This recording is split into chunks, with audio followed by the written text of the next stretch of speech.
Shalom Bapak Ibu, saudara-saudari yang terkasih dalam Tuhan. Semangat hari Rabu. Hari ini kita akan melanjutkan renungan kemarin yang dalam tema dalam seminggu ini adalah dipanggil untuk mengasihi. Hari ini firman Tuhan diambil dari Yohanes 15 ayat yang ke-17. Demikian firman Tuhan, inilah perintahku kepadamu, kasihilah seorang akan yang lain. Ketika kita dari hati kita, dari pikiran kita, dan dari mulut kita mengakui dan menerima Yesus Kristus adalah Tuhan dan Juru Selamat kita, maka otomatis kasih itu sudah ada dalam kehidupan kita. Karena Yesus, Tuhan itu sendiri adalah kasih. Dan di dalam kasih itu Yesus mengajarkan untuk kita saling mengasihi, tidak boleh saling menghakimi, saling menyakiti. Mungkin engkau berkata, ya itu saya tahu, bahkan saya sudah ingat Bu soal tentang kasih. Bahkan engkau mungkin sudah jenuh, ada nggak sih berita lain selain kasih? Ya mungkin engkau di dalam kekecewaanmu berkata sedemikian. Tapi marilah hari ini kita terus diingatkan, kita terus belajar. Apa sih arti firman Tuhan yang mengatakan saling mengasihi dan tidak saling menyakiti, apalagi saling menghakimi. Dan hari ini penulis mengungkapkan dua hal.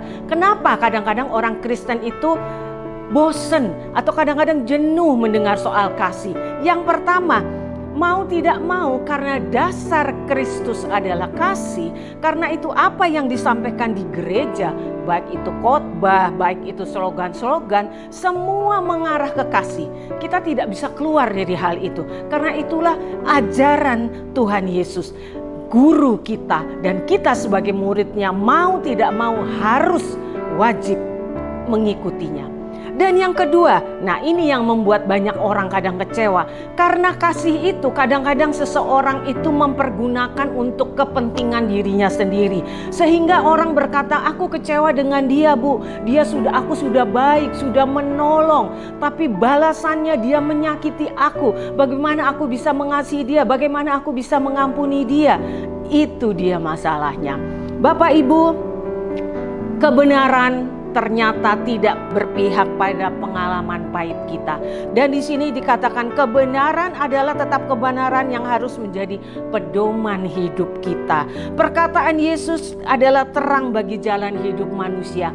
Kalau kita menyadari ada Yesus dalam kehidupan kita, ada Roh Kudus dalam kehidupan kita. Mungkin saat ini engkau menangis, mungkin saat ini engkau mengerang karena untuk mengampuni orang yang begitu menyakitimu. Tapi ketika kita ingat ada Roh Kudus dalam hidup kita, engkau berkata, Tuhan, aku mau. Tuhan, aku mau tapi aku gak sanggup. Karena itu Roh Kudus tolong aku. Dan percaya ketika kita meminta kepada Tuhan yang memberikan kesanggupan, Roh Kudus yang terus menuntun kita, maka percayalah kasih itu akan mengalir dalam kehidupan kita. Saya pun sampai hari ini belajar dan terus belajar bagaimana cara mengasihi. Mengasihi bagi sesama yang mengasihi kita itu mudah. Tapi bagaimana mengasihi orang yang sudah melukai dan menyakiti kita?